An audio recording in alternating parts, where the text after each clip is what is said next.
এই দুই একই অক্ষর দিয়ে শুরু হয়। শুধু তাই নয়, এদের দুজনের রাশিও সমান। এবারে আপনারা বলবেন যে ভগবান, ভুল, এদের মধ্যে কিভাবে মিল থাকতে পারে? অনেক বড় মিল আছে। না শুধু এ এক অক্ষর দিয়ে শুরু হয়, বরং এদের বিজয় মন্ত্রটাও এক। ভগবানকে মানুন, তাকে বিশ্বাস করুন, তাকে স্বীকার করুন। এটা করলে মনের দৃষ্টি থেকে ভগবানকে দেখা যায়, আর উনি আপনাকে সমৃদ্ধ করে তোলেন। ভুলের সাথেও এটাই ঘটে। নিজের ভুল স্বয়ং মেনে নিলে, স্বীকার করে নিলে, সব কিছুই স্পষ্টভাবে দেখতে পাবেন। যেদিন থেকে আপনি নিজের ভুল মেনে নিতে শিখবেন, সেদিন থেকেই সেই ভুল শোধরানোর প্রক্রিয়াও শুরু হয়ে যাবে। আপনি বুঝে যাবেন নিজের ভুল কিভাবে শোধরাতে হয়। তাই মনে রাখবেন, নিজেকে শ্রেষ্ঠ করে তোলার জন্য নিজের ভুল স্বীকার করা অত্যন্ত প্রয়োজনীয়। এই জীবনে শান্তি আনার জন্য ঈশ্বরকে মেনে নেওয়াও অত্যন্ত প্রয়োজনীয়। সবসময় নিজের গুণ এবং নিজের দোষ মনে রাখবেন। আজীবন সুখী থাকবেন। রাধা রাধা। সাফল্য কে না চান? সাফল্য লাভ করার, শিখরে পৌঁছানোর আলাদাই একটা আনন্দ রয়েছে। আর আপনজনদেরও কে না চান? প্রত্যেক মানুষ চান যেন জীবনে তার কোনো আপনজন থাকে, যারা সবসময় তাদের সাথে থাকবে।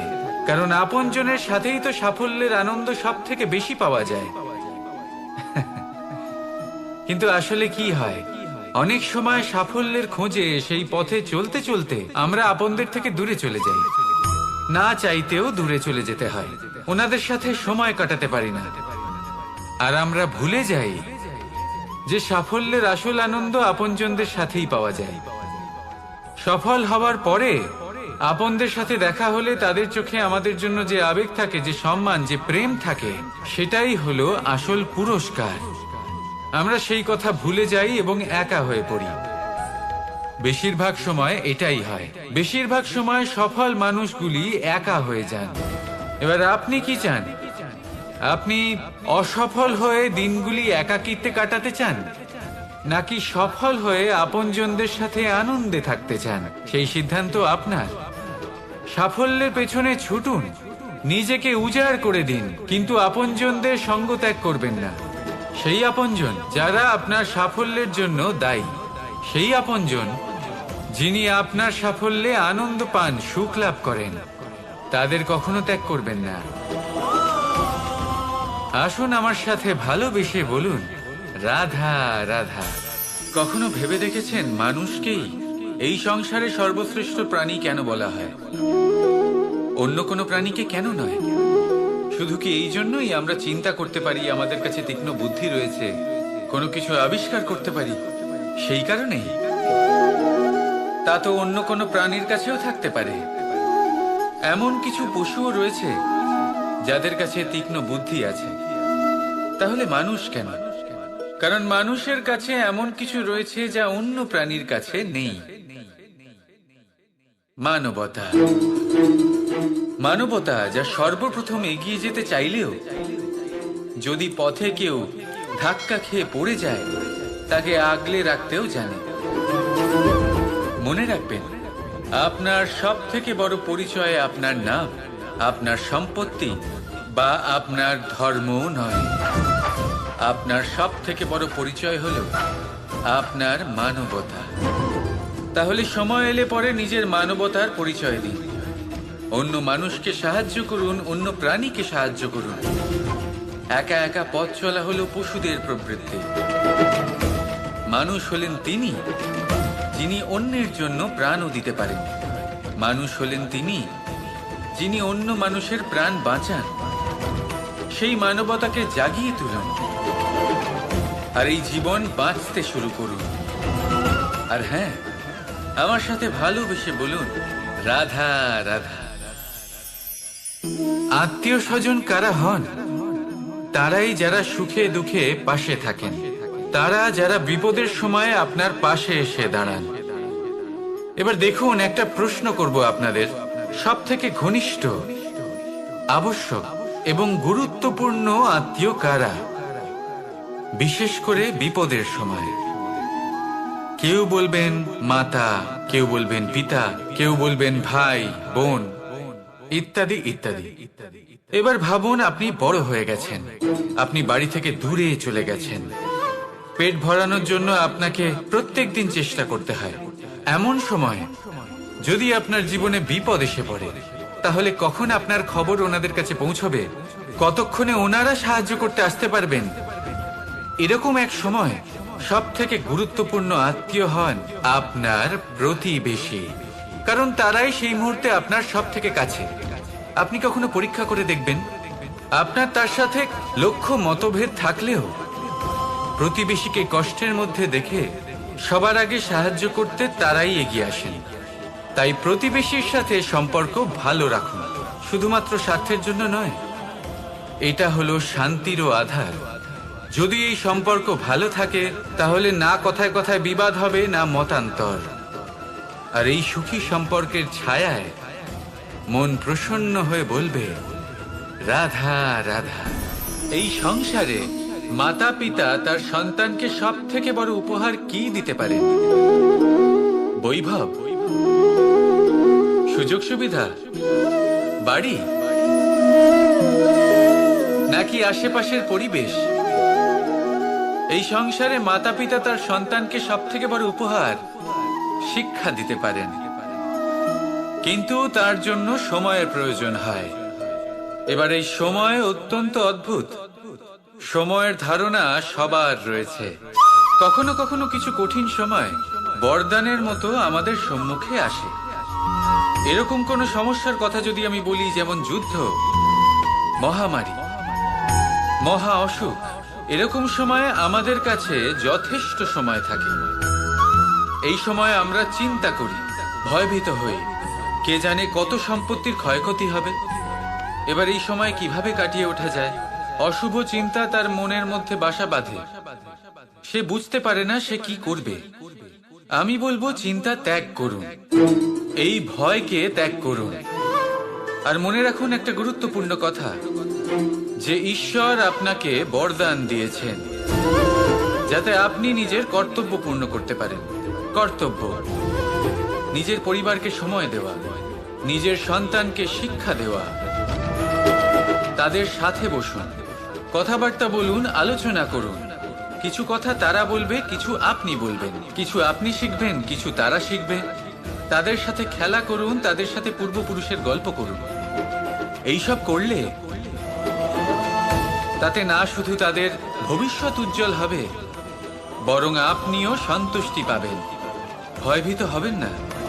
আজ বর্তমানে আপনি কি করতে পারেন যাতে আপনার বর্তমান সঠিক হবে এবং ভবিষ্যৎ উজ্জ্বল হবে, তাতে একাগ্র হন। সব কিছু শুভ হবে। রাধা রাধা। কর্ম, কর্ম সর্বদাই শান্ত মনে করুন। ভিতের সেই ইটের মতো করুন যে শান্তভাবে 7 হাত গভীরে অবস্থান করে। সবার চোখ যায় শিখরের সেই পতাকার দিকে, কিন্তু শিখরে থাকা সেই পতাকা প্রতীক হলো ভিতের মধ্যে থাকা সেই ইটের শক্তির, যে শান্ত মনে নিজের কাজ করে গেছে। তাই এইভাবেই নিজের কর্ম করুন শান্ত মনে, সন্তোষ ভাব নিয়ে। কলরব যা করার তা আপনার সাফল্যকে করতে দিন, কারণ যখন সাফল্যের এই জয় জয়কার চারিদিকে ছড়িয়ে পড়ে, তখন কর্মের এই মৌনতা আরো শক্তিশালী হয়ে ওঠে। তাহলে আসুন আমার সাথে ভালোবেসে বলুন, রাধা রাধা। পরীক্ষা এমন একটা শব্দ যেটা শুনে সংসারের বেশিরভাগ মানুষই ভয়ভীত হয়ে পড়েন। কারণটা কি? অসফলতার ভয়। পরীক্ষা এই শব্দের যদি আমি অন্য দিকটা দেখাই, তার তাৎপর্য এই নয় যে আপনার দুর্বলতা সবার সামনে তুলে ধরবে। এটা তো হলো সেই যুক্তি যা আপনার বল, সাহস, শক্তিগুলি সবার সম্মুখে তুলে ধরবে। আগে হ্যাঁ, এটাই হলো সেই যুক্তি। আপনি নিজেই কখনো দেখবেন, পরীক্ষার সময় আপনার অন্তরের অনেক গুণ বাইরে বেরিয়ে আসে। এমন কোনো শক্তির উদ্ভব হয় যার বিষয়ে আপনি নিজেও জানতেন না, ঠিক কি না? তাই এই পরীক্ষাকে কখনো ভয় পাবেন না। বিশ্বাসের সাথে নির্ভীক হয়ে এটার সম্মুখীন হন। দিনের শেষে এই পরীক্ষা শুধুই আপনাকে উজ্জ্বল করবে, আপনাকে আরো শ্রেষ্ঠ করে তুলবে। তাহলে আসুন আমার সাথে ভালোবেসে বলুন, রাধা রাধা। মানুষ যখনই নিজের জীবনে নতুন কিছু করতে যায় তখন ভয়ভীত হয়ে থাকে। ভাবে যদি আমি অসফল হই তাহলে কি হবে, কে কি ভাববে, কেউ আমাকে দেখে হাসবে কিনা। যদি আমি আমার মতামত দিই তাহলে বলবো এইসব পরীক্ষার সম্মুখীন হতে কখনো ভয় পাবেন না। কারণ যাই হোক না কেন পরিণাম দুটোই হতে পারে। একটা হয় আপনি জিতে যাবেন, দ্বিতীয় পরিণাম আপনি হেরে যাবেন। খুব সোজা।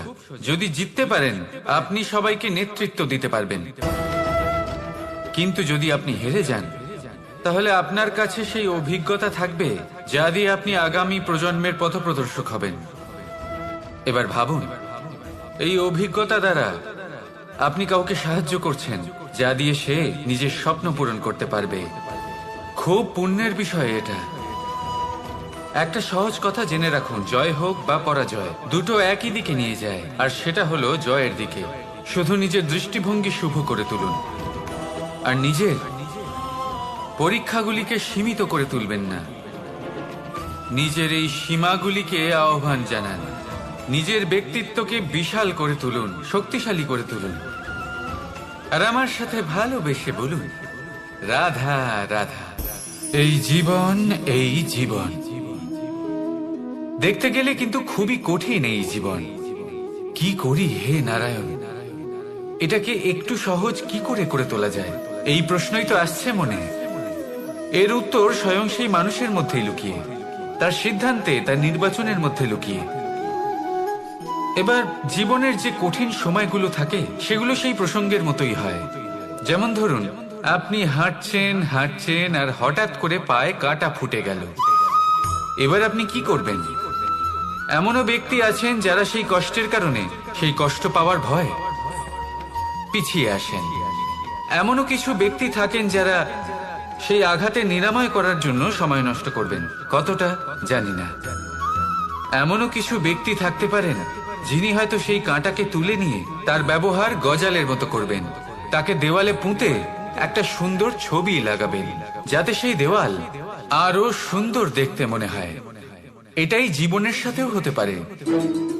এবার দেখুন, জীবন হলো কঠিন নাকি অত্যন্ত কঠিন সেটা গুরুত্বপূর্ণ নয়, সেটাকে সরল করার জন্য আপনি কি করছেন সেটা গুরুত্বপূর্ণ।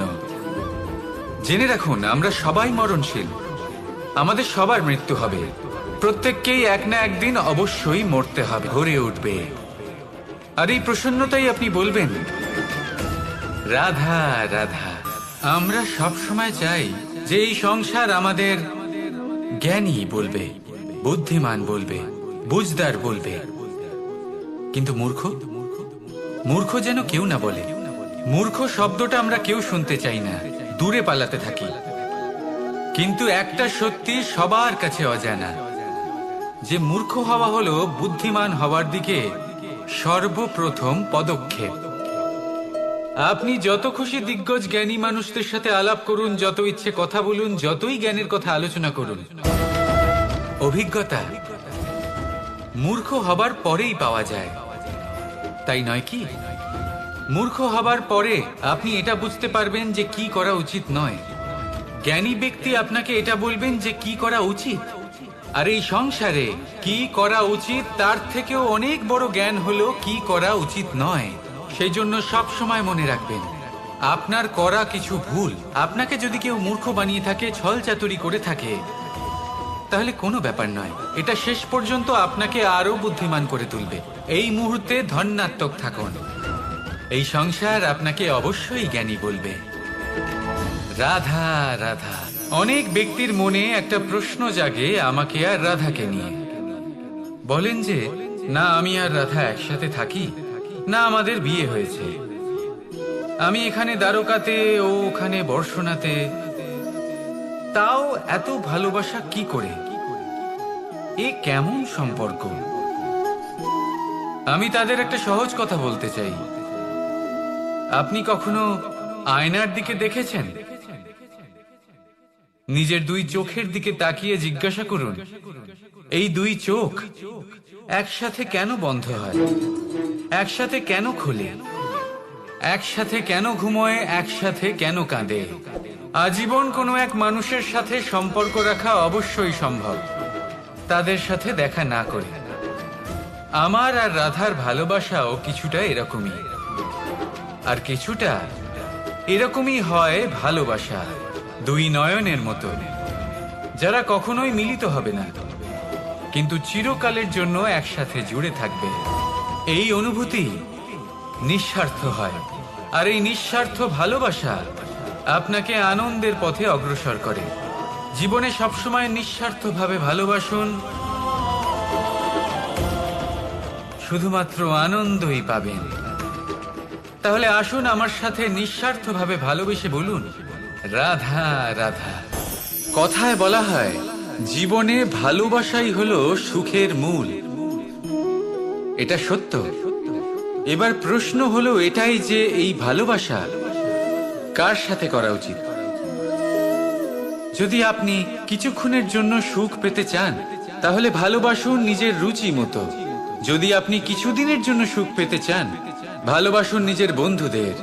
যদি আপনি কয়েক মাসের জন্য, কয়েক বছর বা অনেক বছরের জন্য সুখী হতে চান, তাহলে ভালোবাসুন নিজের পরিবারকে, মাতা পিতা, নিজের সন্তান, স্বামী স্ত্রী, নিজের আত্মীয়দের। কিন্তু যদি আপনি চিরকালের জন্য সুখী হতে চান, তাহলে ভালোবাসতে হবে শুধু নিজের কর্মগুলিকে। কারণ সম্পর্ক যেমনই হোক না কেন, কখনো না কখনো ভেঙে যাবেই। এই সংসার হলো এমনই যে যাদের সঙ্গ আমরা পাই, তাদের সঙ্গ একদিন ত্যাগ করতে হয়। শুধু কর্মই হলো এমন এক সঙ্গ যা কখনো আপনাকে ত্যাগ করবে না। আপনার মৃত্যুর পরেও এই কর্ম আপনাকে বাঁচিয়ে রাখবে। তাই সবসময় মনে রাখবেন, এই কর্ম ধর্ম মনে করে পালন করা উচিত। জীবনের শেষ মুহূর্ত পর্যন্ত কর্মকে ভালোবাসুন, জীবনের শেষ মুহূর্ত পর্যন্ত সুখে থাকবেন। আর আমি তো সবসময় বলি, শুধু কর্ম করতে থাকো, ফলের চিন্তা করো না। তাহলে আসুন আর আমার সাথে ভালোবেসে বলুন, রাধা রাধা। বাজ পাখিকে পক্ষীরাজ বলা হয়। বাজের আয়ু হলো মোটামুটি 70 বছর।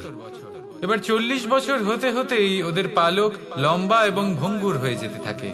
ঠোঁট বেঁকে যায়, ডানা ভারী হয়ে যায়, অর্থাৎ আগের মতো উড়তে পারে না, সেই শক্তি থাকে না। এবার সেই বাজ কি করবে? বাজ সব থেকে কঠিন নির্বাচন করে, নির্বাচন নিজের পুনর্স্থাপনার। সর্বপ্রথম একটা বিশাল পর্বতে যায়, একান্তে নিজের এক বাসস্থান তৈরি করে, আর তারপরে পাথরের সাথে নিজের ঠোঁট বারবার আঘাত করতে করতে সেই ঠোঁট ভেঙে ফেলে। তারপরে সে অপেক্ষা করে সেই ঠোঁট পুনর্নির্মাণ হওয়ার। তারপর সেটাই করে নিজের পালকের সাথে।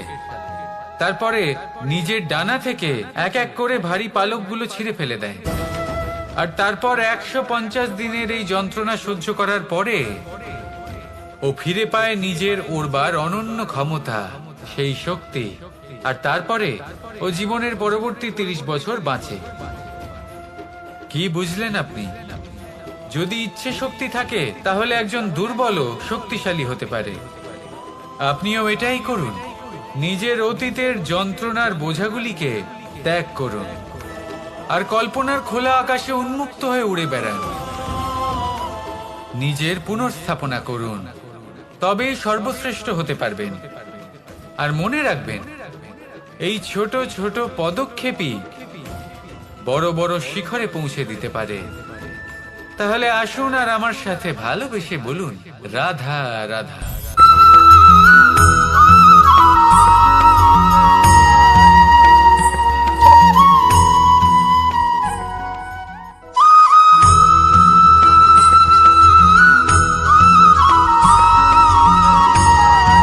কর্ম এবং ফল। মানুষের স্বভাব হলো এটাই যে তিনি নিজের প্রত্যেক পরিশ্রমের প্রতিফল প্রার্থনা করেন। বেশিরভাগ সময় এই ফলাফলের চিন্তা করতে করতে, কল্পনা করতে করতে উনি কর্ম করতে থাকেন যে আমি এই কাজটা করলে এই ফল পাবো। সেই সব কল্পনা করতে থাকেন যা না তার হাতে আছে, না আছে অধিকার, আর না আছে নিয়ন্ত্রণ। উনি শুধু নিজের কর্ম করতে পারেন। উনি কি ফল পাবেন তা তার হাতে কখনোই নেই। তাই আপনিও শুধুমাত্র কর্ম করতে থাকুন, ফলের চিন্তা করবেন না। মনে রাখবেন, শিকড় এবং শাখা যেভাবে একে অপরের সাথে জড়িয়ে, সেইভাবেই একে অপরের সাথে জড়িয়ে কর্ম এবং ফল। যেরকম কর্ম আপনি করবেন সেরকম ফল আপনি অবশ্যই পাবেন। তাই এই ফলের আশায় কর্মের সময় কখনোই নষ্ট করবেন না, কারণ যে ব্যক্তি সময় নষ্ট করেন, সময় সেই ব্যক্তিকে অবশ্যই নষ্ট করে দেয়। কর্ম করুন নিঃস্বার্থভাবে, ফলের চিন্তা করবেন না, আর আমার সাথে ভালোবেসে বলুন রাধা রাধা। কর্ম এবং ফল দেখতে গেলে এই সমস্ত ব্রহ্মাণ্ড এই দুইয়ের মাঝেই স্থির হয়ে আছে। মানুষজন কর্ম করেন ভালো ফল লাভের আশায়, আর ভালো ফল লাভের আশায় উনি এটাই ভুলে যান যে উনি যে কর্ম করছেন তা কি করছেন। আমি বলেছিলাম কর্ম করুন ফলের চিন্তা না করে, কিন্তু কি কর্ম করছেন সেই বিষয়ে ভাবাটাও অত্যন্ত আবশ্যক।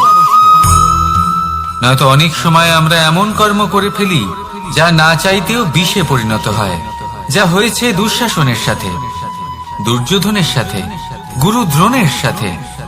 একজনের মানসিকতা উচিত ছিল না, একজনের বিবেক উচিত ছিল না, আরেকজন যে পক্ষ নির্বাচন করেছিলেন সেই পক্ষ উচিত ছিল না। আর যা কিছু ওনাদের সাথে হলো, আপনার, আমার, আমাদের সকলের সাথে তা হতে পারে। আমি বলেছিলাম কর্ম করুন, ফলের চিন্তা করবেন না, কিন্তু এই কর্মের বিষয়ে বিচার করে দেখাটাও ততটাই আবশ্যক। দেখুন, কর্ম করার উচিত প্রক্রিয়া ফলের চিন্তা না করা, কিন্তু যদি আপনার কর্ম শুভ হয় তাহলে তার ফল ও নিয়তি আপনাকেই দেবে। সর্বদা কর্ম করার সময় এটা ভাবুন যে আপনার এই কর্ম এই সংসারকে, এই সমাজকে, আপনার পরিবারকে, আপনার আশেপাশের মানুষজনকে কোন দিশায় নিয়ে যাবে। যদি এটা সবার জন্য মঙ্গলময় হয় তাহলে কর্ম করতে থাকুন। আর হ্যাঁ, নিশ্চিত রূপে ফলের চিন্তা করবেন না। আসুন আমার সাথে ভালোবেসে বলুন রাধা রাধা। বটবৃক্ষের বীজ সর্ষের দানার থেকেও ছোট হয়, কিন্তু যখন তা নিজের রূপ ধারণ করে তখন তা বিশাল বৃক্ষের আকার ধারণ করে, যা সহস্র বছর ধরে বেঁচে থাকে, ছায়া প্রদান করে, পাখিদের আশ্রয় প্রদান করে, আর দেয় পথচারীদের বিশ্রাম করার স্থান। কেন? কারণ সেই ছোট বীজ তা মাটির ভেতরে গিয়ে নিজের খোলস ত্যাগ করে। অন্ধকারে থাকে সে, যতই আলো আসুক না কেন, যতই বর্ষা আসুক না কেন, সব সহ্য করে। আর তারপরে একটা চারা গাছ অঙ্কুরিত হয়, তারপর ধীর গতিতে একটা বিশাল বৃক্ষতে পরিণত হয়। দেখুন, জীবনে কঠিন সময় আসে, এই জন্য নয় যে আপনি হার মেনে নেবেন, এই জন্য আসে যাতে আপনি ভবিষ্যৎ নির্মাণের জন্য নিজেকে তৈরি করতে পারেন। যদি কঠিন সময়ে আপনি ওই বীজের মতো দৃঢ় হয়ে থাকতে পারেন, তাহলে আপনিও একদিন সেই বিশাল বৃক্ষের মতো নিজের অস্তিত্ব গড়ে তুলতে পারবেন, যা সহস্র বছর পর্যন্ত মনে রাখা হবে। আসুন আমার সাথে ভালোবেসে বলুন রাধা রাধা। এই ব্রহ্মাণ্ড কত বৃহৎ, তাই না? যার সম্মুখে এই পৃথিবীকেও একটা বিন্দুর মতো মনে হয়। আর এই পৃথিবীতে আমরা কে হই, আমাদের আকার কিরকম, আমাদের অস্তিত্বই বা কি? যখন আমরা এভাবে ভাবি তখন মনে হয় আমরা কিছুই নই। তা আমরা যখন কিছুই নই, তাহলে আমরা এত চিন্তা করি কেন? কি ভেবে ভয় পাই? কাকেই বা এত ভয় পাই? কে আমাদের মারতে পারে আর কেই বা আমাদের জন্ম দেবে? আত্মার আসলে না কখনো জন্ম হয় আর না কখনো মৃত্যু। আত্মা শুধুই শরীর বদল করে। আপনি, আমি, আমরা সকলে এই শরীর নয়, আমরা হলাম আত্মা, যা হলো পরম আত্মার পরম অঙ্গ। সেই জন্য মনে রাখবেন, বাইরের কোথাও দেখবেন না, নিজের অন্তরের গভীরে গিয়ে দেখুন, আত্মাকে উপলব্ধি করতে শিখুন। ক্লেশ, ভয়, চিন্তা, এই সব কিছুর থেকে নিজেকে দূরে রাখুন, তাহলেই উপলব্ধি করতে পারবেন পরমাত্মা কে। তাহলে আসুন আমার সাথে ভালোবেসে বলুন, রাধা রাধা। পরিবর্তন এই সংসারের শাশ্বত নিয়ম। কোন রাজা নেই যিনি চিরকাল রাজা থাকেন, কোন ধনী ব্যক্তি নেই যিনি চিরকাল ধনী থাকবেন। এই সংসারে সূর্যের স্থান নেওয়ার জন্য চন্দ্রিমার আগমন ঘটে। কোন স্থান যাকে পতিত বলা হয়েছিল সেখানে মহল তৈরি হয়েছে। কোন স্থান যাকে আজ মলিন বলা হয়েছে কাল সেখানে মন্দিরও স্থাপন হতে পারে। কোন ঋতু চিরকালের জন্য থাকে না, কখনো সময় চিরকাল একরকম থাকে না। আজ যে আপনার কাছে রয়েছে কাল অন্য কারোর ছিল, আজ যে আপনার কাছে রয়েছে কাল তা অন্য কারোর কাছে চলে যাবে। আপনার সাথে কিছু থাকলে তা হলো আপনার কর্ম, কিন্তু সেই কর্মের পরিণামও আপনার নয়। আপনি শুধু কর্ম করুন, বাকি সবকিছুই পরিবর্তনশীল। কিন্তু সেই পরিবর্তনকে দেখে ভয় পাওয়ার প্রয়োজন নেই, তাকে স্বাগত জানান। যদি আপনি হাসি মুখে সেই পরিবর্তনকে স্বাগত জানান, তাহলে এই পরিবর্তনও হাসি মুখে আপনার সাথে থাকবে। আসুন আমার সাথে ভালোবেসে বলুন, রাধা রাধা। সঞ্চয়। মানুষের যখন থেকে বোধ বুদ্ধি হয় সঞ্চয় করতে আরম্ভ করে দেন। সঞ্চয় করতে থাকেন ভোজনের, সঞ্চয় অর্থের, সঞ্চয় শক্তির। নিজের জন্য করেন, নিজের পরিবারের জন্য করেন, নিজের স্ত্রীর জন্য করেন, সন্তানের জন্য করেন, সন্তানের সন্তানের জন্য সঞ্চয় করেন। সঞ্চয় করার জন্য ওনার কাছে অনেক কারণ রয়েছে, কারণ উনি এটা ভাবেন যে এই সঞ্চিত শক্তির জন্য কেউ ওনার কোনো ক্ষতি করতে পারবে না। মানুষ ভুলে যান একটা গুরুত্বপূর্ণ কথা, এই সত্য, উনি এই সংসারে খালি হাতেই এসেছিলেন, আর এখান থেকে ওনাকে খালি হাতেই যেতে হবে।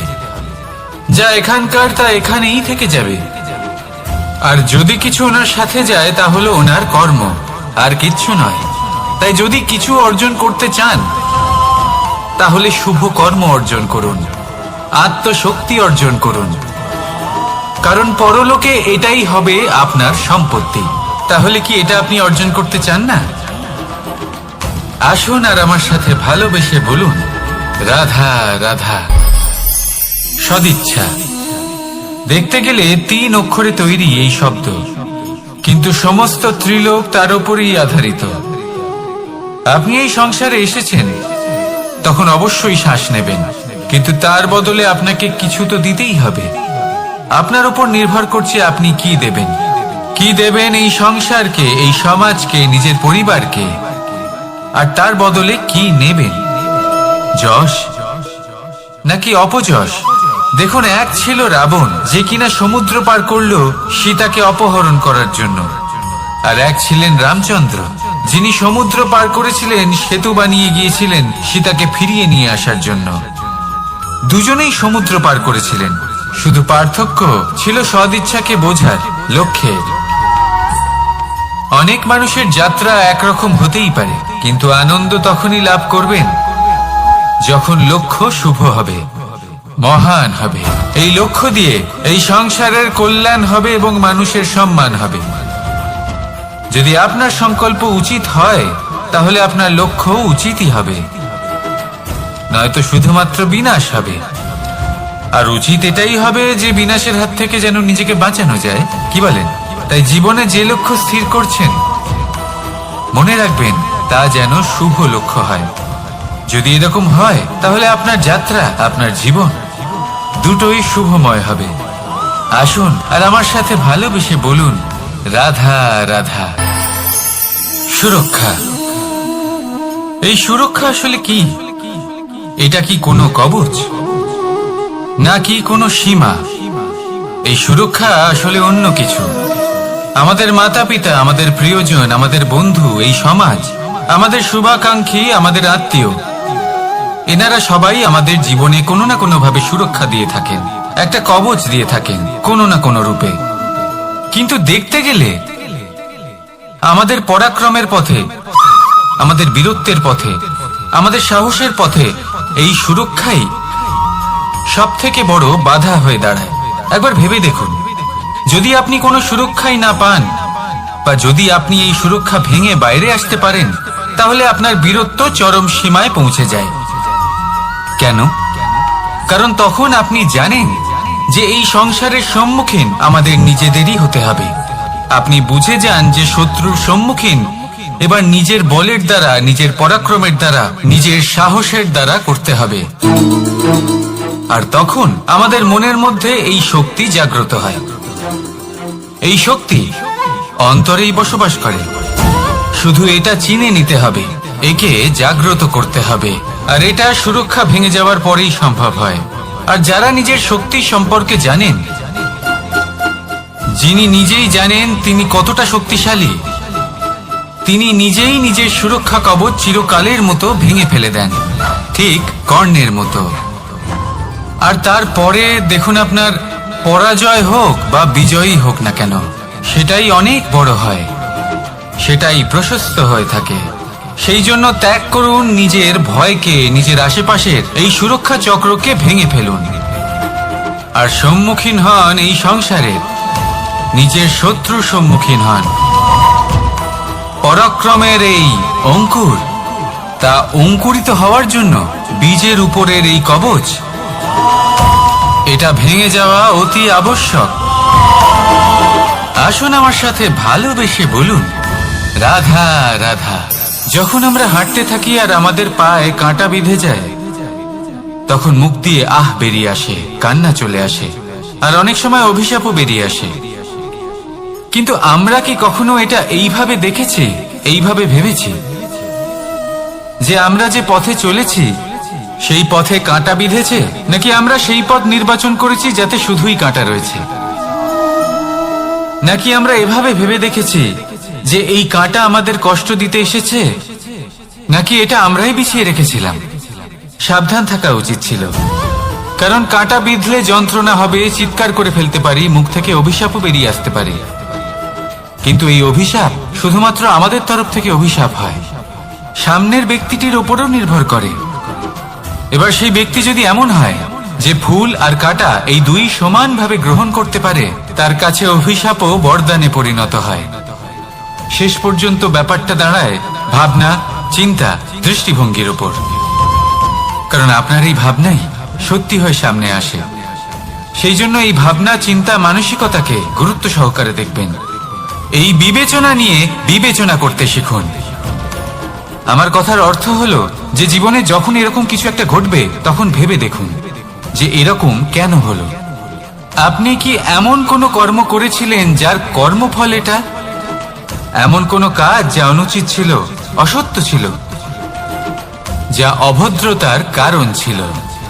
ভেবে দেখা প্রয়োজন। দেখুন, ইচ্ছে হলো আপনার যে আপনি কি করতে চান, ভাবনা আপনার, সত্য আপনার, জীবন আপনার, সিদ্ধান্ত আপনার। আসুন আর আমার সাথে ভালোবেসে বলুন, রাধা রাধা। সময়, এই সময় আসলে কি? এই সময় একটা সরল রেখা তো কখনোই নয়। সময় হলো একটা চক্র, যেখানে এর আদি সেখানেই হলো এর অন্ত, আর যেখানে তা শেষ হয় সেখান থেকেই তার শুরু হয়।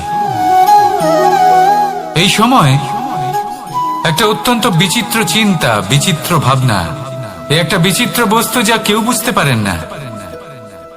এই সময়ের লীলা, এর কোনো প্রমাণ নেই, কোনো জ্ঞান নেই, কোনো পরিমাপ নেই।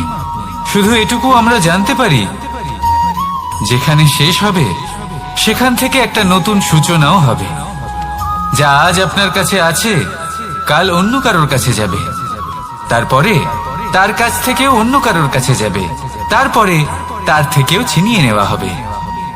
এই নিয়তির একজনের কাছ থেকে অন্যজনের কাছে আদান প্রদানের এই সময় হলো আপনার সময়।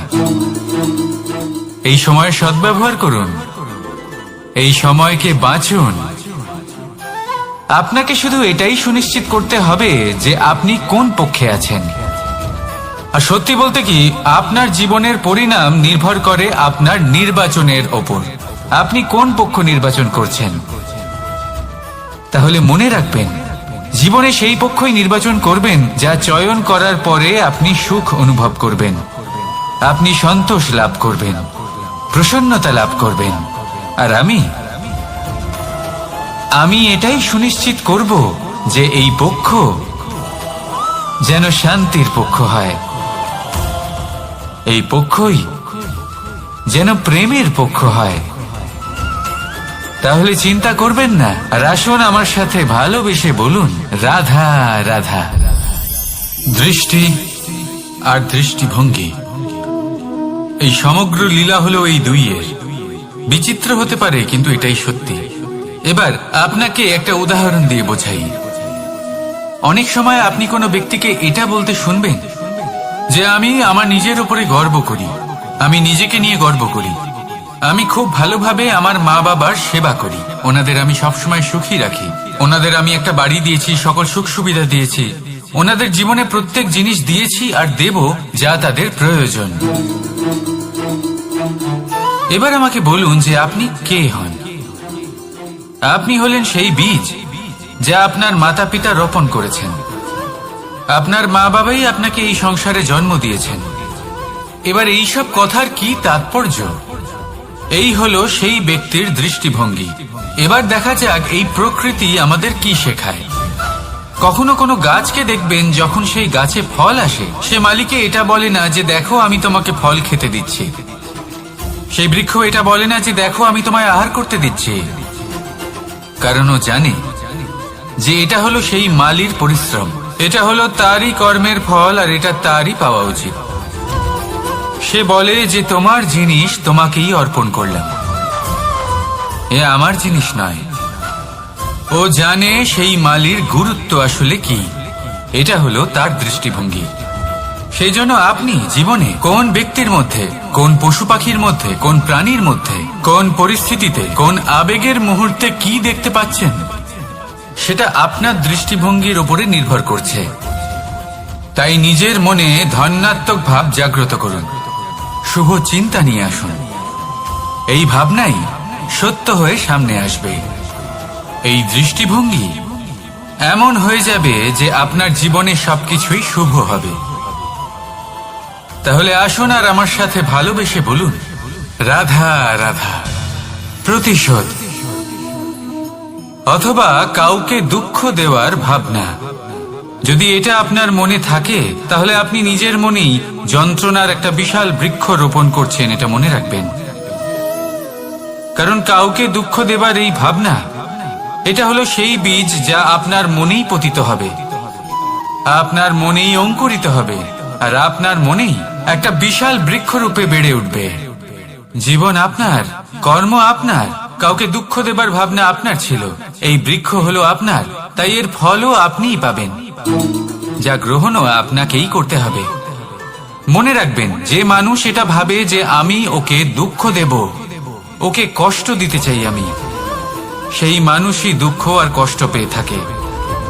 যদি সেই জায়গায় আপনি এটা ভাবেন যে আমি কাউকে সুখী করে তুলতে চাই, কাউকে সুখ প্রদান করতে চাই, তাহলে তারও বীজ আপনার মনেই রোপণ হবে, বৃক্ষে পরিণত হবে, যার ফলও আপনিই পাবেন।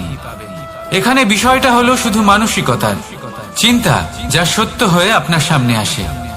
তাহলে এই মানসিকতা শুভ করুন, সবার জন্য মঙ্গল কামনা করুন। অন্যের মনে আপনার জন্য ভালো চিন্তা থাকুক বা না থাকুক, আপনি সবার জন্য শুভ চিন্তা করে কর্ম করতে থাকুন, তাহলে আপনার সাথেও ভালোই হবে। তাহলে আসুন আর আমার সাথে ভালোবেসে বলুন, রাধা রাধা। সুখ আর অভিজ্ঞতা, এই দুই জীবনে একসাথে কখনোই আসে না। মনে রাখবেন, যেখানে সুখ থাকে সেখানে অভিজ্ঞতা থাকে না। আর যখন এই সুখ আমাদের জীবন থেকে দূরে চলে যায়, তখন আমাদের জীবনে আসে এই অভিজ্ঞতা। পরমাত্মা, প্রকৃতি, নিয়তি এই অভিজ্ঞতাকে আমাদের জীবনে পাঠান, যাতে আমরা একটা অত্যন্ত গুরুত্বপূর্ণ শিক্ষা, একটা জ্ঞান প্রাপ্ত করতে পারি। এই অভিজ্ঞতা আমাদের শেখায় যে অতীতে এমন কি হয়েছিল যা আমাদের করা উচিত হয়নি। আমাদের শেখায় ভবিষ্যতে এমন কি আছে যা আমাদের করা উচিত আর কি করা উচিত নয়। দেখতে গেলে এই অভিজ্ঞতা আমাদের সেই শিক্ষা দেয় যার জন্য আমরা সুখের দিকে উচিতভাবে অগ্রসর হতে পারি। সেই জন্য জীবনে যখনই দুঃখ আসবে, দুঃখের এই সময় আসবে, তখন হতাশ হবেন না। বোঝার চেষ্টা করুন এই পরিস্থিতি কেন এসেছে, কি শিক্ষা দিতে এসেছে। যদি আপনি সেই জ্ঞান লাভ করেন, সুখের পথে অগ্রসর হন, তাও উচিত রূপে, তাহলে এই অভিজ্ঞতার উদ্দেশ্য পূরণ হয়ে যায়। তাহলে আসুন আর আমার সাথে ভালোবেসে বলুন, রাধা রাধা। জীবনে শিখরে পৌঁছানোর জন্য মানুষের কি প্রয়োজন হয়ে থাকে? সিঁড়ির। কিন্তু তাও প্রত্যেক মানুষ, প্রত্যেক ব্যক্তি শিখরে পৌঁছতে পারেন না। এর কারণ কি? কারণ একটা হতে পারে যে মানুষ কল্পনা করতে থাকেন কিন্তু সিঁড়ি খুঁজে পান না। কিছু মানুষ খুঁজে নেন কিন্তু তা পেয়ে এতটাই প্রসন্ন হয়ে যান যে তারপর আর কোনো কর্মই করেন না। খুব সোজা ব্যাপার। অনেক মানুষ সিঁড়ি খুঁজে পান না, আর যদি পেয়েও যান তাও যতক্ষণ না তাতে চড়ছেন সেই শিখরে পৌঁছবেন কি করে? যতক্ষণ না আপনি পরিশ্রম করছেন, যতক্ষণ না সেই সিঁড়িতে আপনি চড়ছেন, যতক্ষণ না ক্লান্ত হচ্ছেন, আপনার পায়ে হাঁটুতে ব্যথা না হচ্ছে, ততক্ষণ এই শিখরে পৌঁছানোর সৌভাগ্য লাভ করতে পারবেন না। তাহলে কল্পনার সাথে কর্ম করুন, পরিকল্পনার সাথে পরিশ্রম করুন, সবকিছু পাবেন। আসুন আমার সাথে ভালোবেসে বলুন, রাধা রাধা। সমস্যা, কঠিন সময়, সংকট, বিপদ কার জীবনে নেই? প্রত্যেকের জীবনে আছে। কিন্তু আমাকে একটা কথা বলুন, যদি নৌকায় ঢেউকে ভয় পেতে শুরু করে, তাহলে সাগর পার করবে কে? কখনো কোনো ছোট্ট পিঁপড়েকে দেখেছেন যে আকারে হয়তো ছোট হতে পারে কিন্তু বড় শিক্ষা দিয়ে যায়? কিন্তু আমরা শিখি না। এবার দেখুন একটা পিঁপড়েকে যে ভোজনের খোঁজে বাইরে বের হয়, একটা ছোট্ট দানা তুলে নেয়। ছোট দানা তোলে কারণ তার থেকে বেশি সে তুলতেই পারবে না। সে দানা নিয়ে চলতে শুরু করে, কোনো দেওয়ালে উঠে পড়ে, আবার পড়েও যায়। সেই দানা দূরে কোথাও একটা পড়ে যায়, তা আবার খোঁজে, তুলে নেয়, আবার চলতে থাকে। পড়ে যায়, আবার ওঠে, পড়ে যায়, আবার ওঠে। সেই দানাটা রেখে দেয়, আবার বেরিয়ে পড়ে ভোজনের খোঁজে। পরিশ্রম করতে থাকে কিন্তু হার মানে না। এই শিক্ষাই তো আমাদের প্রাপ্ত করতে হবে। নিরন্তর পরিশ্রম আর নির্ভীক হয়ে কর্ম করে যেতে হবে। এটাই হলো সাফল্যের মাধ্যম, এটাই হলো জয়ের মন্ত্র, অচ্যুত অজয় অস্ত্র। তাহলে আসুন আর আমার সাথে ভালোবেসে বলুন, রাধা রাধা। আমরা সকলে চাই আমাদের জীবনে সাফল্য আসুক। আমরা চাই যে এই সংসারে আমাদের খ্যাতি ছড়িয়ে পড়ুক। আমরা চাই যেন আমরা আলোচিত হই। কিন্তু শুধু চাইলেই কি যায় আসে? যদি এই সংসারে আলোচিত হতে হয়, তাহলে পরিচিত হতে হবে পরিশ্রমের দ্বারা। যতক্ষণ না আপনারা পরিশ্রমের সাথে পরিচিত হবেন, সাফল্যের সাথে পরিচিত হবেন না। সংঘর্ষ করতে হবে প্রতিদিন, প্রতি বছর। জীবনের সব পরিস্থিতিতেই হয়তো নতুন নতুন বাধা আসবে, নতুন নতুন বিঘ্ন ঘটবে। কিন্তু এটা আবশ্যক নয় যে সমস্ত বিঘ্ন বিনাশের জন্য আসবে। কিছু বিঘ্ন আপনার পথ প্রশস্ত করার জন্য আসবে, আপনার পথ পরিষ্কার করার জন্য আসবে। যদি আপনাকে উদাহরণ দিই, যখন বন্যা আসে, বাড়ি ঘর ভেসে যায়, তখন আমরা হতাশ হয়ে পড়ি, আমরা দুঃখী হয়ে পড়ি। কিন্তু সেই বন্যাই আমাদের সেই ধরিত্রীকে এত উর্বর করে তোলে যে সেই উর্বর অংশ কাজে লাগিয়ে আমরা সেরকম আরো 10টা বাড়ি বানাতে পারি। তাহলে ধন্যাত্মক থাকুন আর যে কোনো সংঘর্ষের জন্য প্রস্তুত থাকুন। জীবনে অনেক দূর যেতে পারবেন। তাহলে আসুন আমার সাথে ভালোবেসে বলুন, রাধা রাধা। জীবনে কখনো কখনো আমরা সেই পরিস্থিতিতে ফেসে যাই যখন আমাদের মনে হয় যে আমাদের নতুন কিছু একটা করতে হবে, কিন্তু আমরা করতে পারি না। কারণ কোথাও না কোথাও আমরা রীতির দ্বারা আবদ্ধ, আর আমরা সেই রীতি ভাঙতে চাই না। কেবল একটাই প্রশ্ন আসে মনে, আশেপাশের মানুষ কি বলবে, আশেপাশের মানুষ কি ভাববে। আপনাকে একটা প্রশ্ন করি, কারা এই মানুষজন? আপনার জন্মের সময় এই মানুষজন কোথায় ছিলেন?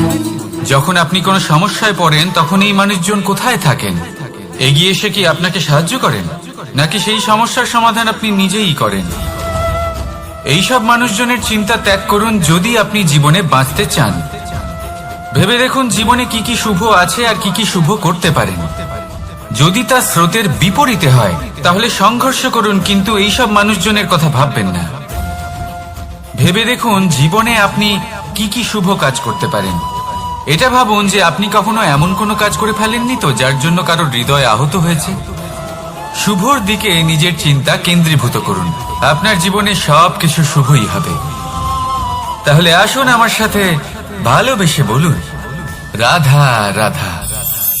আজকাল আপনি দেখে থাকবেন যে মা বাবা শুধুমাত্র সন্তানকে ভালোবাসেন তা নয়, তাদের মোহেও জড়িয়ে পড়েন। বিদ্যালয় যখন পাঠান তখন সমস্ত সুযোগ সুবিধা দিয়েই পাঠান।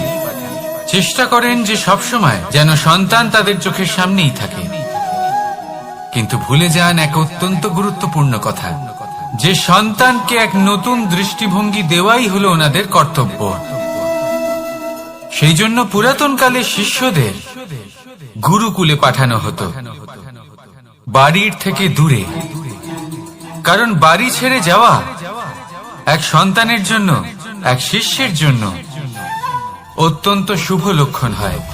যখন সে বাড়ির থেকে দূরে, গৃহস্থের থেকে দূরে থাকবে, তখন এই সংসারকে সে এক নতুন দৃষ্টিভঙ্গি দিয়ে দেখবে, পরখ করবে, বুঝতে পারবে, আর সবকিছু নিজে থেকেই শিখে যাবে কখন আক্রমণ করতে হয়, কখন পিছু হটতে হয়, কিভাবে এই সংসারের সম্মুখীন হতে হয়। আর এটা আপনার দৃষ্টি ওকে শেখাতে পারবে না, ওর অভিজ্ঞতা ওকে শেখাতে পারবে।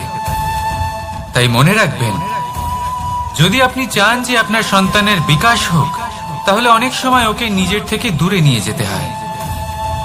যদি মোহে আবদ্ধ থাকেন তাহলে ওর বিকাশ কখনোই হবে না। তাহলে আসুন আমার সাথে ভালোবেসে বলুন, রাধা রাধা। কখনো কখনো মানুষ মনে করেন যে সে নিজেই সব থেকে বেশি শক্তিশালী, তিনি হলেন জ্ঞানী।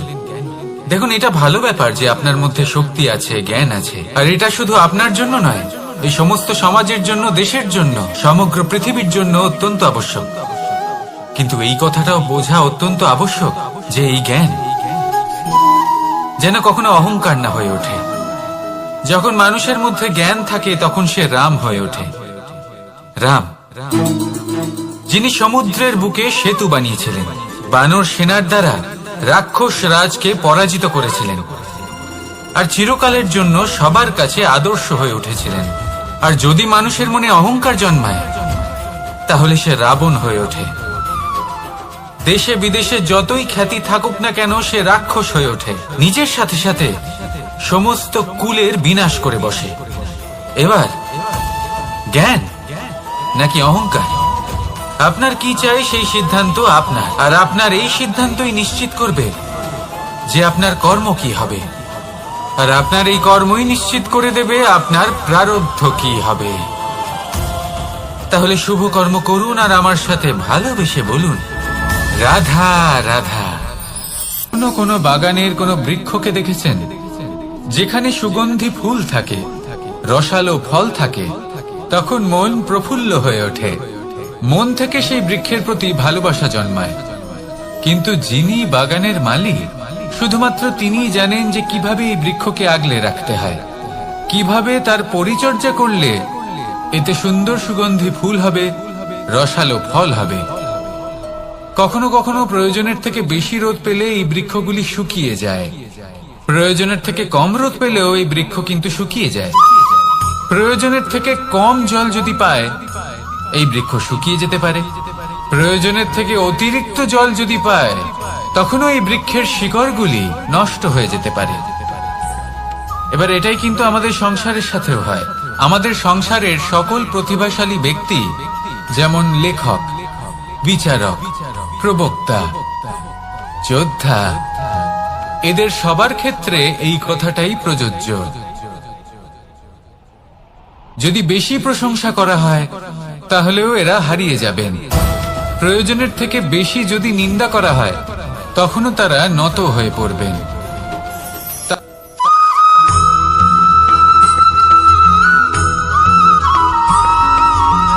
পঞ্চতত্ত্বের মধ্যে দ্বিতীয় তত্ত্ব হল ধরণী, ভূমি, যাকে আমরা ধরণী মাতা বলি।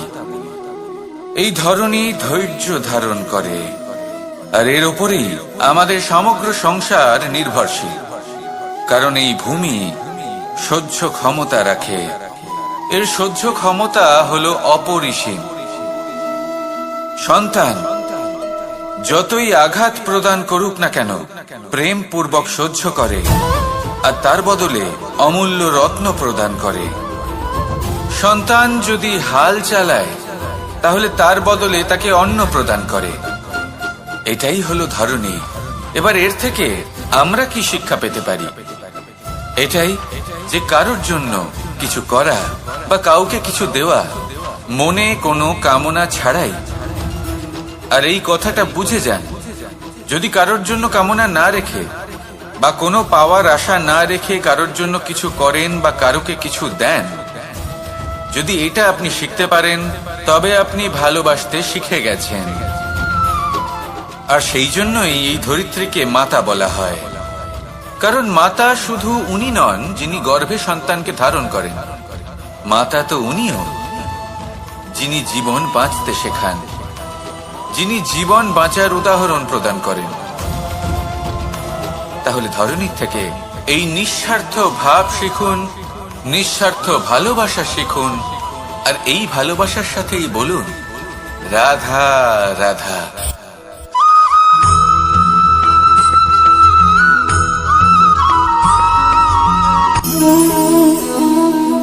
নিয়তি। রাধা আমাকে বলে, কৃষ্ণ, যদি তুমি জানো যে নিয়তিতে কি আছে, তাহলে তাকে বদলে দাও না কেন? মহাদেব আমাকে বলেন যে শ্রীকৃষ্ণ, যদি আপনি এটা জানেন যে সাম্বের নিয়তি এটাই, তাহলে আপনি তাকে বদলানোর চেষ্টা কেন করেন? কেন? কারণ আমি একজন পিতা, আর পিতার কর্তব্য এটাই, তিনি যেন সম্ভাব্য সব চেষ্টা করেন নিজের সন্তানের মঙ্গলের জন্য। নিয়তি আমি জানি, কিন্তু এটাও আমি জানি যে কর্মের থেকে বড় আর কোনো নিয়তি হতে পারে না।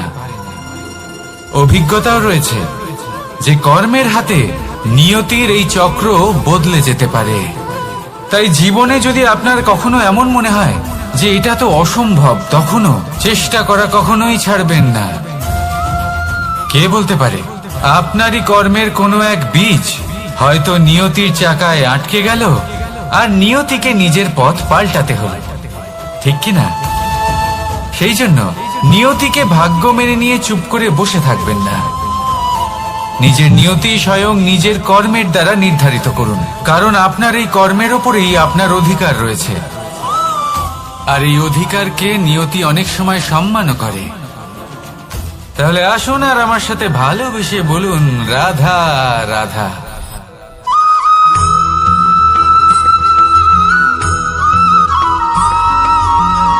মানুষ ভাবেন যে ধন অর্জন করা হলো অত্যন্ত গুরুত্বপূর্ণ। তিনি আজীবন ধন অর্জন করতে থাকেন, ধন অর্জন করার চেষ্টা করতে থাকেন। সে যাই হয়ে যাক না কেন, পরিশ্রম করতে থাকেন। স্বাস্থ্যের দিকে নজর দেন না, না উচিত সময় খাবার খান, না উচিত সময় ঘুমোতে যান, না পর্যাপ্ত সময় পর্যন্ত ঘুমন, কিছুই না। ধন অর্জন করতেই থাকেন, করতেই থাকেন। আর কিছু সময় পরে যখন তিনি অসংখ্য ধন লাভ করে ফেলেন, তখন তার সাথে ওনার শরীরে অনেক রোগ বাসা বাঁধে। এইসব রোগের উপচার করতে করতে সেই সমস্ত ধন যা উনি অর্জন করেছেন তা তিনি ব্যয় করে ফেলেন। শেষ পর্যন্ত কি হয়? আমরা যেভাবে এসেছি ঠিক সেইভাবেই ফিরে যাই, ধন এখানেই থেকে যায়। দেখুন, একটা অত্যন্ত গুরুত্বপূর্ণ কথা রয়েছে যে আপনার বোঝা উচিত। এই যে ধন, তার ব্যবহার করুন জীবনকে আরো ভালো করে তোলার জন্য। ধনের সদ্ব্যবহার করা উচিত, এমন যেন না হয় এই ধন আপনাকে ভোগ করে ফেলে। এই জীবনকে নিশ্চিত রূপে আরো শ্রেষ্ঠ করে তুলুন। কিন্তু এই ধন অর্জন করার এই প্রক্রিয়াতে নিজের সারা জীবনকে নষ্ট করে ফেলবেন না। এই জীবন উপভোগ করতে শিখুন, আর আমার সাথে ভালোবেসে বলুন রাধা রাধা।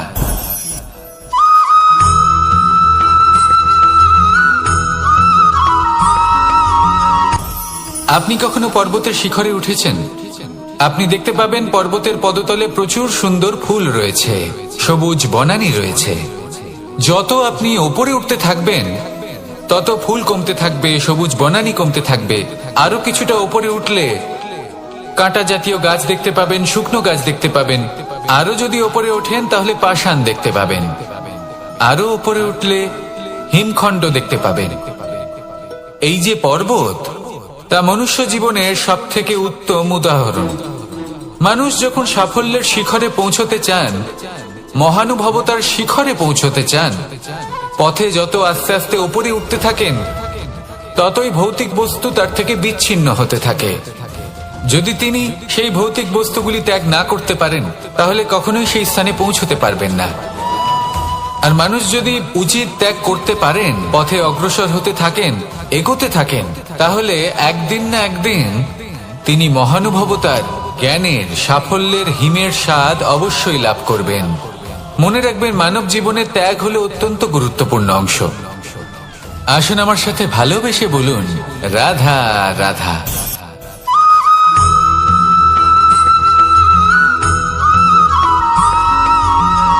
কেউ বলে জীবন খুব ক্ষণস্থায়ী, কেউ বলে জীবন হলো একটা সুন্দর স্বপ্নের মতো, আবার কেউ বলবে জীবন হলো এক কঠোর সত্য। কিন্তু জীবন আসলে কি? জীবন হলো আপনারই প্রতিবিম্ব, একটা দর্পণ। অর্থাৎ আপনি জীবনকে সেইভাবেই পাবেন যেরকম আপনি নিজেকে প্রতিপন্ন করবেন। যদি আপনি দর্পণের দিকে তাকিয়ে হাসেন তাহলে আপনি সামনে হাসি মুখী দেখতে পাবেন। এবার যদি আপনি গম্ভীর হয়ে থাকেন তাহলে আপনি একজন রুষ্ট ব্যক্তি দেখতে পাবেন। শেষে সবথেকে বেশি গুরুত্বপূর্ণ হলো আপনার চেষ্টা। আপনাকে সবসময় চেষ্টা করতে হবে যাতে আপনি নিজেকে প্রসন্ন এবং ইতিবাচক মনোভাবে রাখেন। এটা হলো আপনারই উত্তরদায়িত্ব, তাকে পালন করুন। এই মনকে প্রসন্ন রাখুন, এই সংসারকে সুন্দর বলে মনে হবে। আর এই মন প্রসন্ন হয়ে বলবে, রাধা রাধা।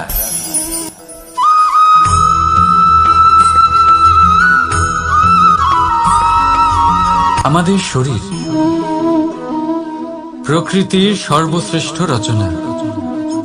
যে অঙ্গ প্রত্যঙ্গ আমরা লাভ করেছি, প্রত্যেকটির মধ্যে একটি নিজস্ব বার্তা রয়েছে। একটু ভেবে দেখুন, দুটি চোখ দিয়েছে দেখার জন্য, দুটি কান দিয়েছে শোনার জন্য, নাসিকাও আছে দুটি, দুটি হাত দিয়েছে দ্বিগুণ পরিশ্রম করার জন্য। কিন্তু জীব শুধুমাত্র একটি। তার উপরেও তীক্ষ্ণ বলিষ্ঠ দাঁত দিয়েছে তার রক্ষার জন্য। কখনো ভেবে দেখেছেন কেন?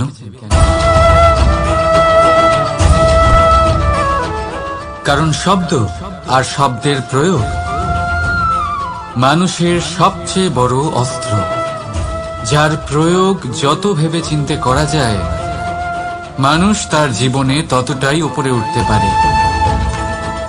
তাহলে মনে রাখুন, দেখুন, শুনুন আর বুঝুন বেশি, বলুন কম। রাধা রাধা।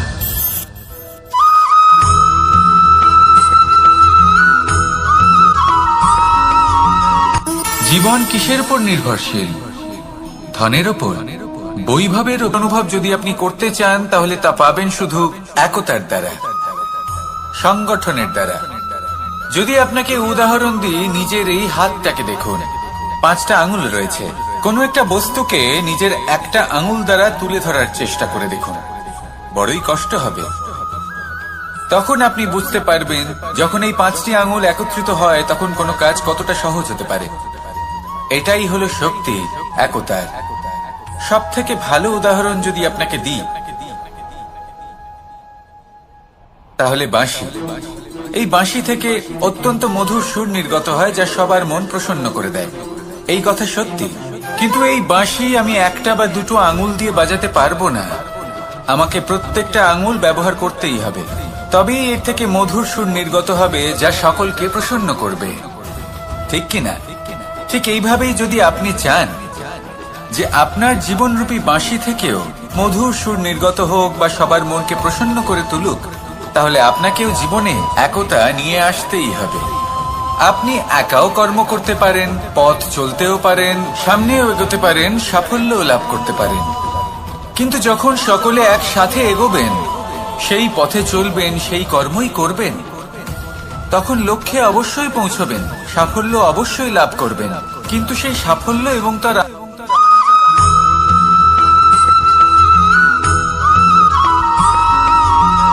এই সংসারে সব থেকে বেশি কোমল বস্তু হলো রেশম।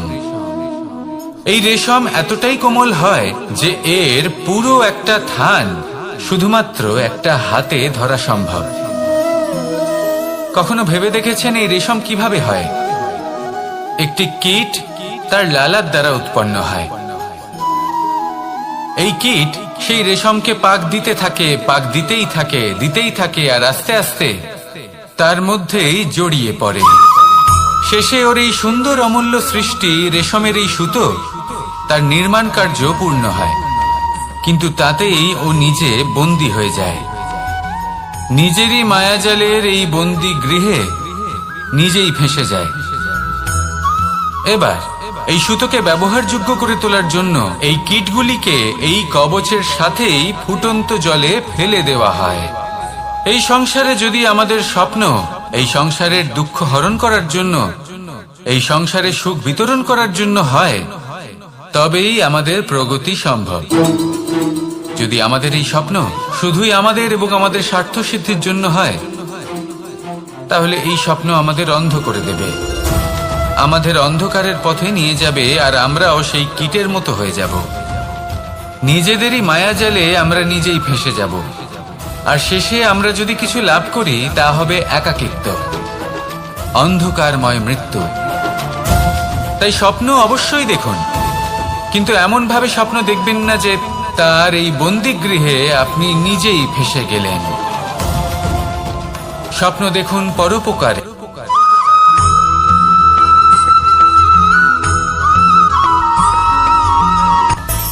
মানুষের মধ্যে একটা বিচিত্র প্রবৃত্তি থাকে, অন্য সকলের বিষয়ে, তাদের জীবনের বিষয়ে, তাদের ব্যক্তিত্বের বিষয়ে, তাদের ভবিষ্যতের বিষয়ে অনুমান করা। এটা হলো অনুচিত।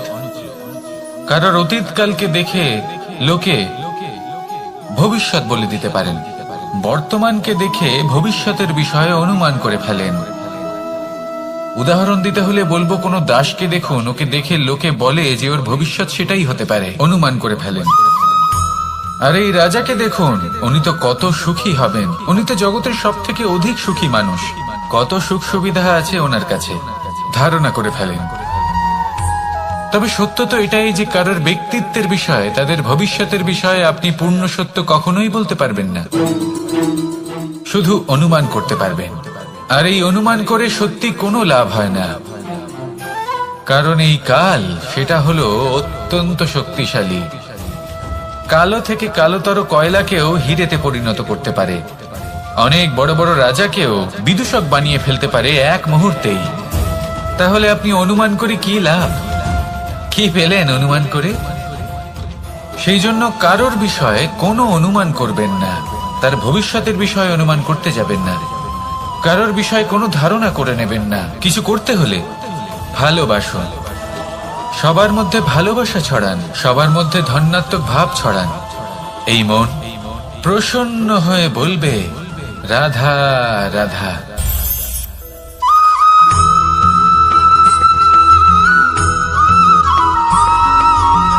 পঞ্চতত্ত্বের মধ্যে দ্বিতীয় তত্ত্ব হল ধরণী, ভূমি, যাকে আমরা ধরণী মাতা বলি। এই ধরণী ধৈর্য ধারণ করে, আর এর উপরেই আমাদের সমগ্র সংসার নির্ভরশীল। কারণ এই ভূমি সহ্য ক্ষমতা রাখে, এর সহ্য ক্ষমতা হলো অপরিসীম। সন্তান যতই আঘাত প্রদান করুক না কেন, প্রেম পূর্বক সহ্য করে, আর তার বদলে অমূল্য রত্ন প্রদান করে।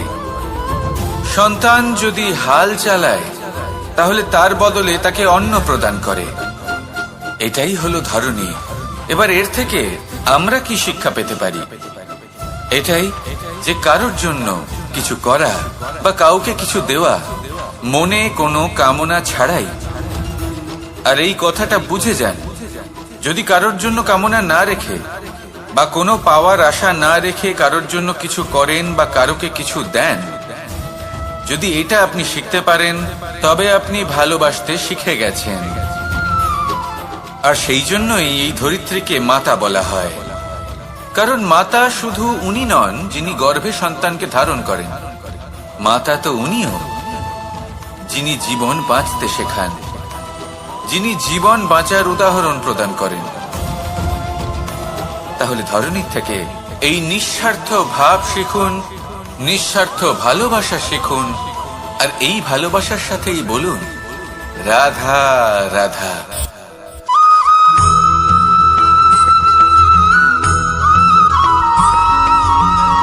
সংসারে আমাদের জীবনে যখন কোনো সুখ বা দুঃখ আসে, তার জন্য আমরা কাউকে না কাউকে অবশ্যই দায়ী করে থাকি, তাই না? এই ব্যক্তি আমাদের সাথে এরকম কাজ করেছেন, তাই আমার সাথে এমন হলো। ওই ব্যক্তি যদি এমনটা না করতেন তাহলে আজ আমি ওই স্থানে পৌঁছতে পারতাম। সবই আপনার দৃষ্টিভঙ্গির ওপর নির্ভরশীল, আর যদি আপনার দৃষ্টিভঙ্গি এমন হয় তাহলে তা অনুচিত। সত্যি কথা বলতে এই সংসারে ভিন্ন ভিন্ন ধরনের মানুষ আছে। এটা আপনার উপর নির্ভর করছে কিভাবে তাদের স্বাগত জানাবেন। একবার ভাবুন, আমি আমার দুটো হাত সামনে নিয়ে এলাম, দুটো মুঠো খুলে দিলাম। দুই প্রকারের মানুষ আসবেন, কিছু না কিছু দিয়ে যাবেন। এই মুঠো যদি আমি বন্ধ করে দিই তাহলে না কেউ আমাকে কিছু দিতে পারবে, না আমার কিছু যাবে আসবে। নিশ্চয়ই বুঝতে পারছেন এই দুই ধরনের ব্যক্তি কারা এবং তারা কি দিয়ে যান। আমি যদি নিজের মুঠো খুলে দিই তাহলে কিছু ভালো মানুষ আসবেন, আমাকে আনন্দ, সন্তুষ্টি, জ্ঞান প্রদান করে যাবেন, ভালো অভিজ্ঞতা দিয়ে যাবেন। কোনো খারাপ ব্যক্তি যদি আসেন তাহলে তিনিও খারাপ অভিজ্ঞতা দেবেন, যার থেকে আমি শিক্ষা লাভ করব। এই সব কিছু আমি লাভ করতে পারি। মুঠো যদি বন্ধ করে রাখি তাহলে আমি কিছুই পাবো না।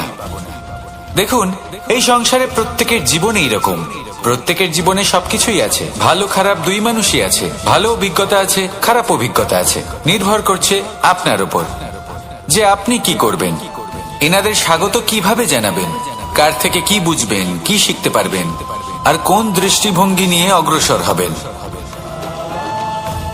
এটাই নির্ধারণ করবে যে আপনার জীবন কেমন হবে। আসুন আমার সাথে ভালোবেসে বলুন রাধা রাধা।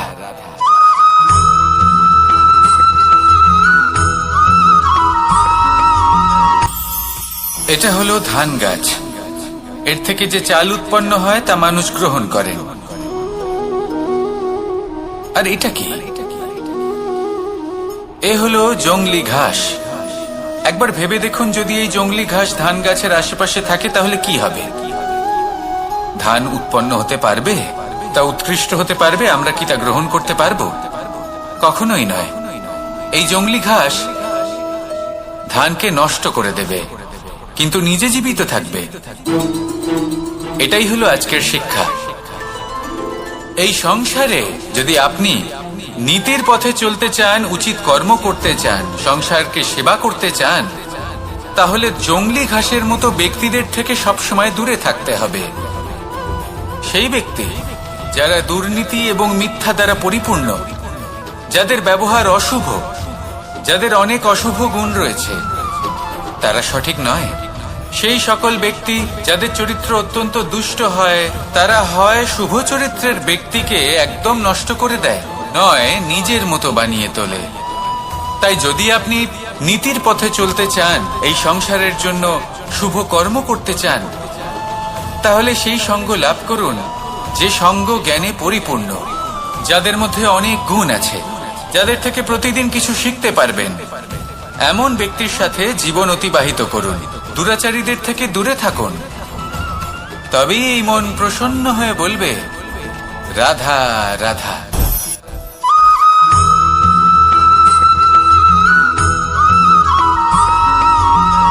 মানুষের মানসিকতা এমন হয় যে সে যতটা করে আশা করে যে তার থেকে অনেক বেশি তার বদলে সে পাবে। দেখুন, সবকিছুই আপনার ভাবনা চিন্তার উপর নির্ভর করছে। আপনি যদি ফলের বিষয়ে ভেবে কর্ম করতে থাকেন তাহলে সেটা অনুচিত। জীবনের আসল আনন্দ হলো নিজের কর্ম করতে থাকা, ফলের চিন্তা করা উচিত নয়। যদি আপনি এরকম ভাবেন যে আমি এতটা করছি, আমার এতটা পাওয়া উচিত, সেই ভাবনা অনুচিত। যদি আপনি সেবার মানসিকতা নিয়ে কর্ম করতে থাকেন, কর্মচক্রে প্রবাহিত হন, যদি আপনি এমন ভাবনা রাখেন যে আমি এতটা পাচ্ছি তাই এর থেকে অনেক বেশি আমি কর্ম করব, তাহলে নিশ্চিত রূপে আপনি যতটা করছেন তার থেকে অনেক বেশি আপনি পাবেন, আপনার আশার থেকে অনেক বেশি আপনি পাবেন। শুধু জীবনে অনেক বেশি কাজ করতে থাকুন, ফলের চিন্তা করবেন না। আর মনে রাখবেন, এই ভাবনাই সব থেকে বড় বীজ। কর্মের উপর বিশ্বাস রাখুন, জীবনে যা যা আপনি চান সবই সুখময় হবে। আসুন আর আমার সাথে ভালোবেসে বলুন, রাধা রাধা।